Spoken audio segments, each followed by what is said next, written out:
Selamat sahabat adik-adik, salam jumpa dalam pelajaran sekolah sahabat kita hari ini. Tentu kita bersyukur karena Tuhan telah menjaga, melindungi kita, dan memberikan kesempatan bagi kita untuk mendengar firman-Nya. Dan kita bersyukur karena Yesus mati untuk menyelamatkan kita. Mari kita berdoa. Bapa dalam surga, sebelum belajar dari firman-Mu yang kudus, kami memohon kuasa Roh Kudus untuk menerangi pikiran kami, memberikan pengertian, dan juga memberikan kekuatan untuk mendapat pelajaran yang baik dari cerita hari ini. Dalam nama Yesus kami berdoa. Amin. Selamat sahabat adik-adik, salam jumpa dalam pelajaran sekolah sahabat kita. Judul pelajaran sekolah sahabat kita adalah Salib yang tidak diduga oleh Simon.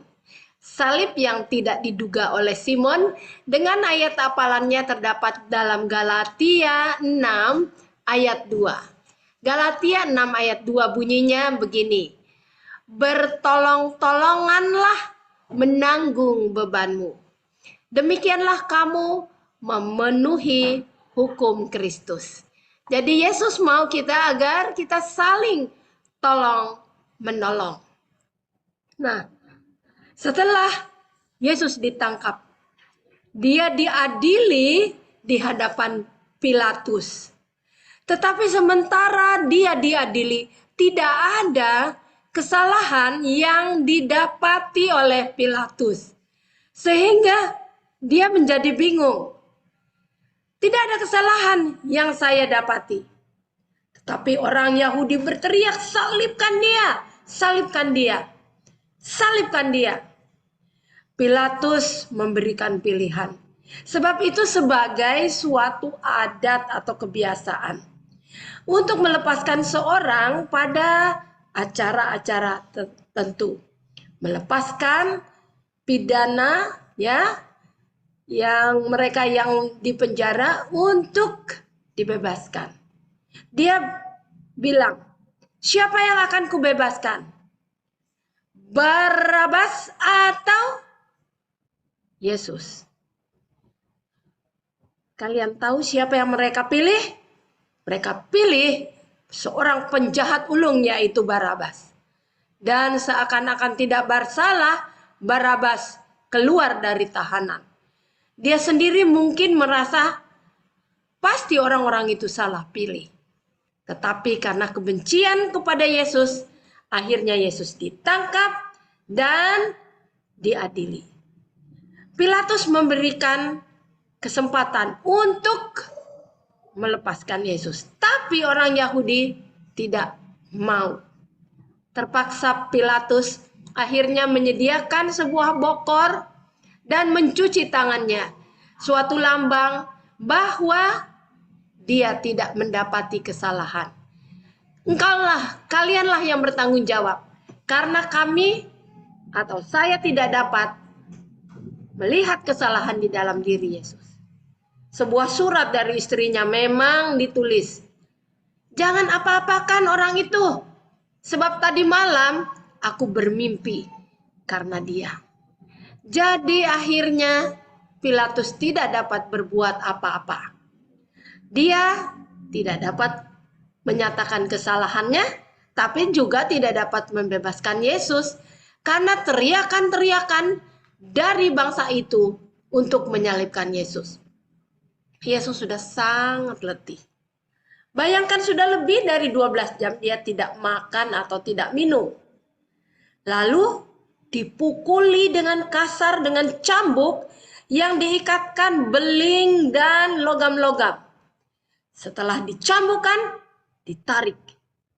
Daging dari Yesus akhirnya terkelupas. Mengeluarkan darah yang perih yang membuat penderitaan itu semakin parah. Kemudian apa yang terjadi? Setelah perjalanan menuju Golgota dimulai, tentara-tentara Roma menyiapkan 3 buah salib untuk dipikul oleh dua orang penjahat bersama dengan Yesus. Tetapi Yesus sangat lemah. Ketika salib itu dipikulkan di bahunya, ia terjatuh karena lemah. Sambil imam-imam tertawa. Masakan katanya dia dapat membangun Ka'bah dalam 3 hari, sedangkan dia tidak dapat menyelamatkan dirinya sendiri. 2 kali dia terjatuh. Benar-benar dia sangat lemah. Melihat keadaan itu, tentara Roma juga berpikir, wah, Yesus terlalu lemah. Dia pingsan dan tidak dapat berdiri lagi. Adik-adik, sepanjang perjalanan ibunya hadir. Melihat begitu parah penderitaan anaknya yang kekasih. Dia hanya dapat menangis dan berdoa. Tetapi itulah yang harus Yesus tanggung untuk keselamatan kita. Kemudian tentara Roma itu berkata, siapa yang akan memikul salib ini?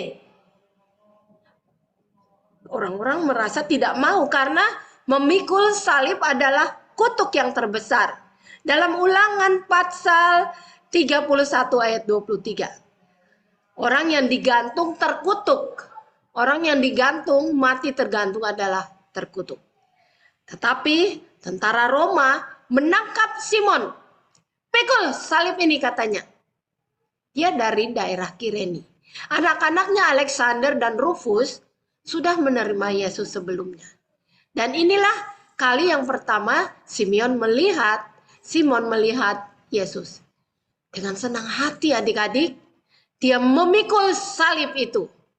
Di sampingnya Yesus berjalan tertatih-tatih dengan sangat menderita.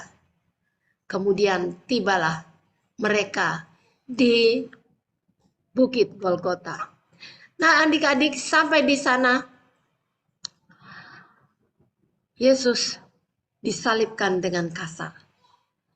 Dengan kasar dipakukanlah kaki dan tangannya. Dan Yesus disalibkan di antara 2 orang penjahat. Nah, kali ini Simon bergabung dengan anak-anaknya.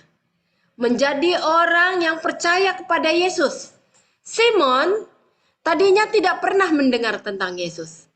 Tapi dengan pengalaman memikul salib bersama-sama dengan Yesus, dia akhirnya menjadi pengikut Kristus. Ayat hafalan kita mengatakan, bertolong-tolonganlah menanggung bebanmu. Demikianlah kamu memenuhi hukum Kristus. Simon membantu, menolong, memikul salib. Mari kita berdoa. Terima kasih Yesus karena pelajaran ini menolong kami untuk turut mengambil bahagian bersama-sama dalam penderitaan Yesus. Tolonglah kiranya Tuhan, kami boleh menang. Kami dapat memikul beban kami karena Yesus adalah juru selamat kami, yang lebih dahulu rela mati untuk keselamatan kami. Dalam nama Yesus kami berdoa. Amin. Sampai di sini adik-adik, sampai jumpa lagi dalam pelajaran sekolah sahabat kita berikutnya.